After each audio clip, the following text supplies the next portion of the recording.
Hey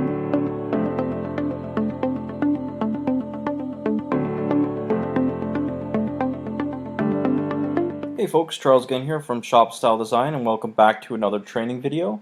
And in this training video we're going to be talking about notifications in your Shopify admin. So once you get logged into your admin, we're going to go down to the bottom left once again and click on the settings icon here.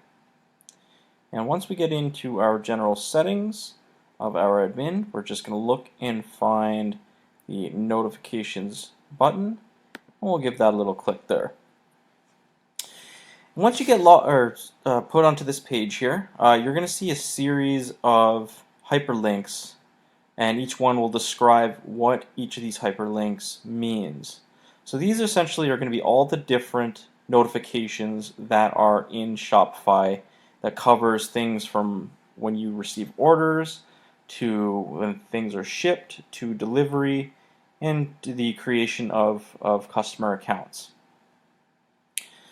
So for the customer notifications, if you do click on one of these for an example, you're going to come see a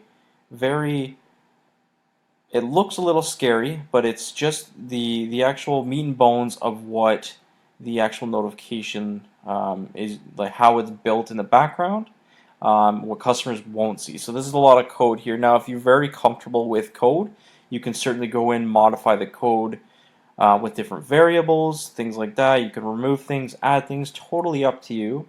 And this is going to be, you can do this for your email, or you can do it with a text message, so your SMS.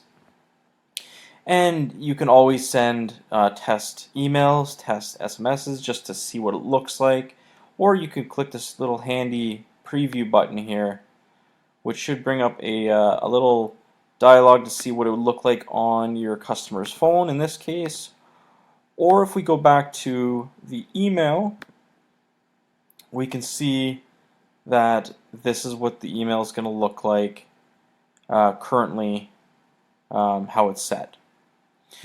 Now going back to the notifications here, what we can also do is we can actually customize the email itself. So if we click on the customize button, this is going to bring us into a very basic customization area where we can add our own logo. So in this case we've added the Shop Style Design logo, and we can always remove it or we can replace it.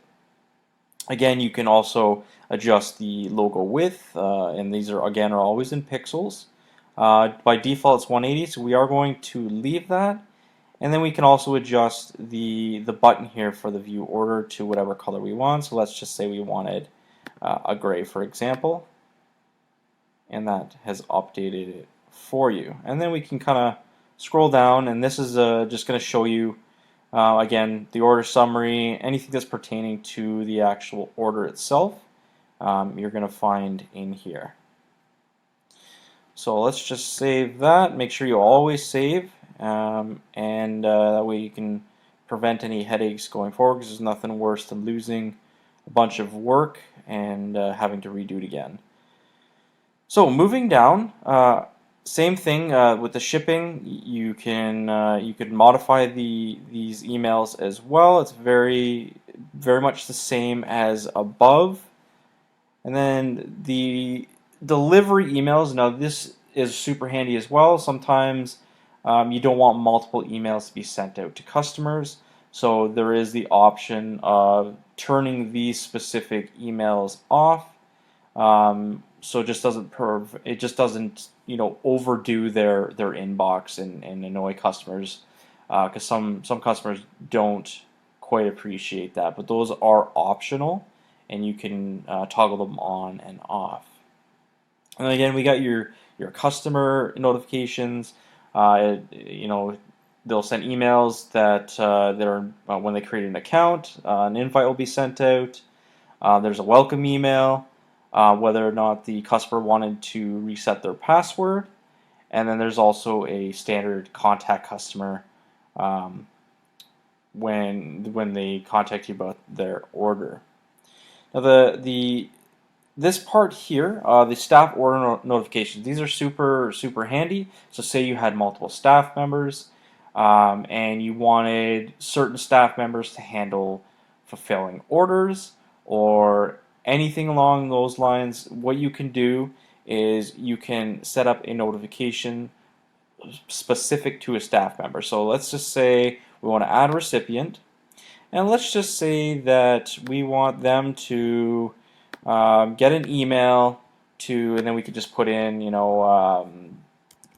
default at shopstyledesign.com, and then we can add the notification in, and you can see here that every time that an order comes in or anything happens within the store itself, this person here is now set up to receive a notification saying that yes, an order took place, take a look into the store.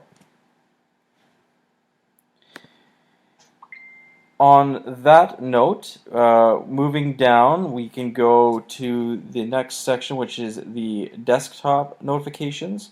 Now, this is super handy. Say you're working in your store, and my apologies. You're working in your store, and let's say you're working on your theme, so you're not even in your orders section at all, and an order comes in.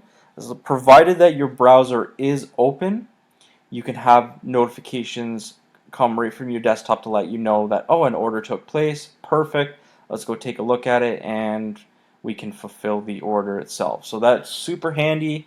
Just an extra little bit of a tool there for you when events happen in your store.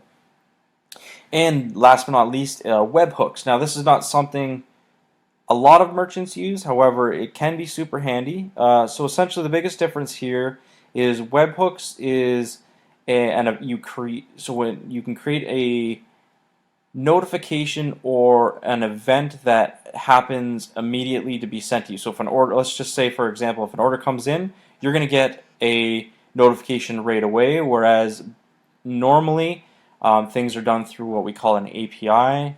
We will get into that at some point. But the biggest difference here is APIs are a bit slower, where webhooks can be done more immediately, kind of give you a real-time what's happening based on the events that you want to come to you right away. So again, orders, if they happen right away, if a customer created a cart, anything along those lines that you want to keep track of, webhooks are great for this. And that's it for notifications.